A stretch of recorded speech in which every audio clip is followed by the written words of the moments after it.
Well, I certainly don't think it's possible. I think that, at least speaking for myself, women are way too emotional, and the friends with benefits thing does not work. People want someone's going to get hurt, someone's going to get more into it than someone else, and at some point it's just not going to work. So I'm curious to see how they delve into it in the movie, but I think we all have our old past and our old college days where we can attest to things like that. So I don't know. I'm sticking to the fact that, no, they really can't stay best friends. However, you can marry and be in a relationship with your best friend, but I don't think it can start the other way around. So, and I think you're wrong.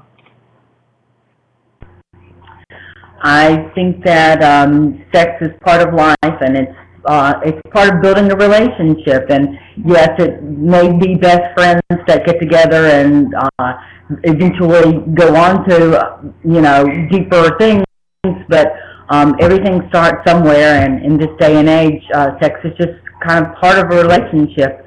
Sometimes it just gives people those things that they need, that they can focus on what else is going on in their life, and kind of not worry about fulfilling that need somewhere else. So it's something that if a friend can fill that niche for you, it's safe, and I think you can make it safe emotionally, so you can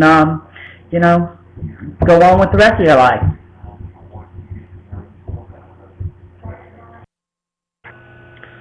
I think that the question sort of hinges on the word best. I don't think it's necessarily a problem for the sort of friends with benefit situation to go on, and certainly I'm from a place in time called the 70s where it made sense to lots of us. But once you're in a best friend situation, which is the kind of relationship that is more important and I love the comments on the bottom, more important, more vulnerable, more sensitive.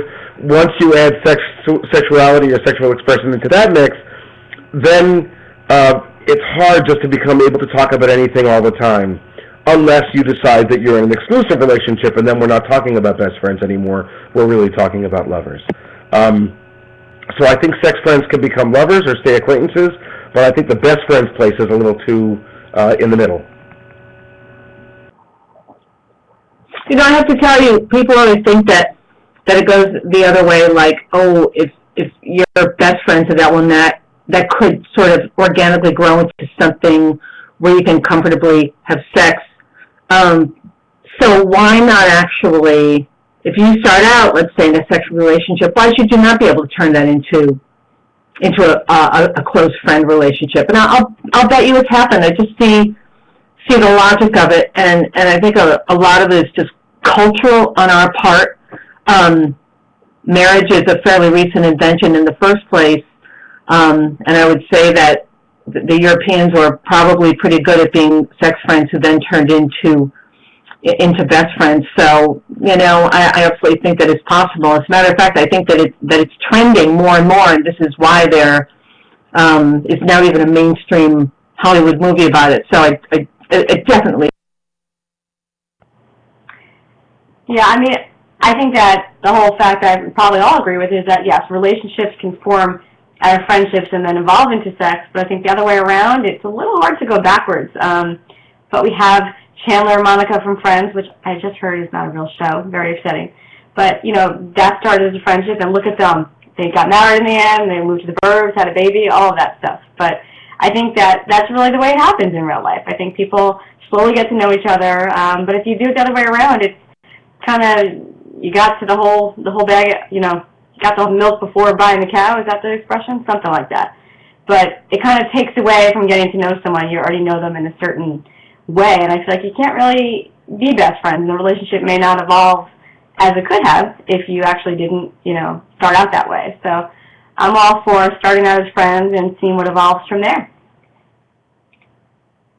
The other side of that whole show was Jennifer Aniston, and she got pregnant with Ross's baby, and they were just friends, and they just kind of did it, once or twice or however many times they did it, and they seemed to maintain that friendship and move on with life in different directions, and yet still had that friend connection that stayed much longer than the sex connection. And So, you know, with your friends show there, it seems to follow suit that Friends with Benefits is also out there, and while it certainly won't work for everybody, it certainly works for some. You know, it's part of life, and these days it's a lot more casual than, yes, back in our 70s days. So I think that, yeah, it's just, you know, it's what's there. It's new, you know, deal with it. So, first of all, I'm always a little skeptical about the use of fictional material to prove a real-life point, because the fact that a screenwriter can make somebody do something doesn't mean it ever works in real life. But even more to the point, I think this question is, can sex friends stay best friends? I think that sex friends can become best friends, and I certainly know couples like that, where the relationships that began either as romantic or sexual relationships and then evolved into a best friend situation. That's a real story. But in those situations, those people aren't still having sex. What they've done is they've taken sex out of the equation and made it something else.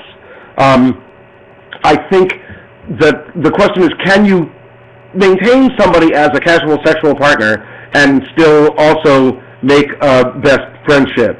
And that's where I have to say no again. Sorry.